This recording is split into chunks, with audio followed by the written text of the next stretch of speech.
সমমহিমায় বর্ধমান দুর্গাপুরে বিজেপি প্রার্থী দিলীপ ঘোষ সাত সকালে প্রাতঃভ্রমণে ফুরফুরে মেজাজে ব্যাট হাতে দিলীপ ঘোষ প্রত্যেকটি বল ব্যাটে খেললেন। আবার উইকেটের পেছনে দাঁড়িয়ে থাকা উইকেট কিপারের হাত ধরে পড়লেন। সদ্য সমাপ্ত হওয়া চতুর্থ দফা ভোটের ক্লান্তির রেশ একেবারেই নেই চোখে মুখে। দিলীপ ঘোষ নিজের জোরে জেতে, বাকিরা পার্টির জোরে ছেড়ে দিয়েছেন, সব লড়াই করছেন না অনেকেই। ওরা ভেবেছিল যে বর্ধমান সিটটা এমনি জিতে নেবে আর গুন্ডা দিয়ে নিয়ে জিতে নেবে। দুটোই আমি বাধা দিয়েছি, কি প্রথম থেকেই বলেছি আমরা ছাড়বো না, জিততে এসেছি, লিড বাড়াবো। আর যেখানে যেখানে গুন্ডারা বদমাইশি করতো তাদের সামনে আমি দাঁড়িয়েছি। আমি যে চুপচাপ চলে আসতাম, কিছুই হতো না, আর লোকে বেরিয়ে ভোটও দিত না। বর্ধমানের ইতিহাসে এত পিসফুল ভোটিং হয়নি কোনোদিন। কাল যা ভোট, সেদিন যা ভোটিং হয়েছে।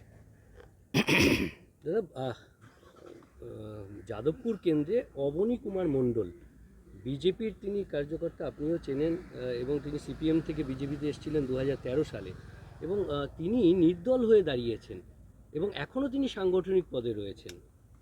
না, আমি তো চিনি বলে মনে পড়ছে না, দেখলে হয়তো চিনতে পারি। তো অন্য পার্টি থেকে এসছেন কেউ, এমন কিছু কার্যকর্তা নয়, দাঁড়িয়েছেন, তার দাঁড়ানোর ইচ্ছা হয়েছে। আমার মনে হয় বিজেপির ভোট হতে কোনো ডিস্টার্ব হয়। কিন্তু সাংগঠনিক পদে এখনও রয়েছেন। পার্টি ব্যবস্থা নেবে, দাঁড়াতেই পারে যে কেউ, গণতন্ত্রের সবার অধিকার আছে। এতে কি প্রভাব পড়বে? কিচ্ছু হবে না, যাকে আমি চিনি না তাকে পাবলিক কী ভোট দেবে? এত সহজ নাকি যে কেউ দাঁড়াবে আর ভোটে পরিবারের ভোট পাওয়া মুশকিল হয়ে যায় এসব লোকের।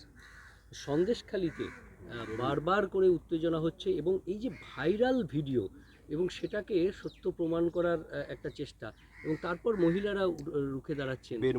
দেখুন, ওখানে মহিলারা আন্দোলন করছেন, যা বক্তব্য রাখছেন সেটা লোকে শুনছে।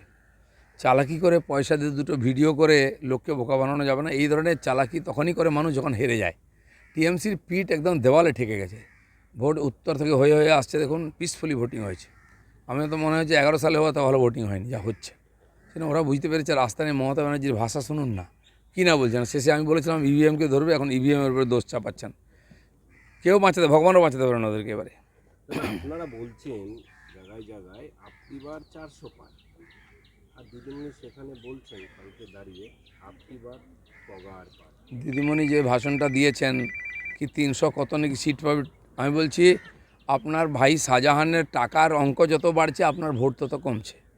হ্যাঁ, আপনার শাহজাহানের হয়তো 315 কোটি টাকা হয়ে যেতে পারে, টিএমসি বা ইন্ডিয়া জোটের কোনো চান্স নেই 150 পার হয়। যেন এইসব বোকা বানাবার চেষ্টা আগেও করেছিলেন, হেরেছেন। 1 ডজন সিট কমেছিল, এবার আরেক ডজন কমলে দেখবেন শুয়ে পড়বে টিএমসি। পার্টি বলে কিছু থাকবে না, দরজা খোলার লোক থাকবে না পার্টি অফিসে। চতুর্থ ফেজ হয়ে গেল।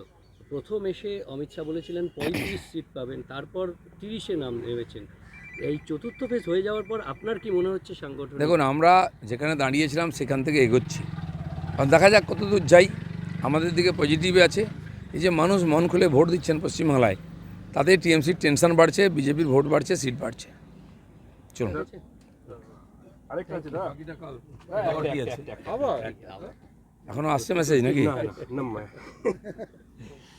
মিঠুন সভা থেকে বলছেন বাংলাকে কাংলা কাংলা বলছেন সভা থেকে, মূলত ওই লক্ষ্মীর ভাণ্ডার যে ঠিকই তো, যেখানে 500 টাকা দিয়ে লোককে বাঁচিয়ে রাখতে হয়, তো কাঙাল ছাড়া কি আছে?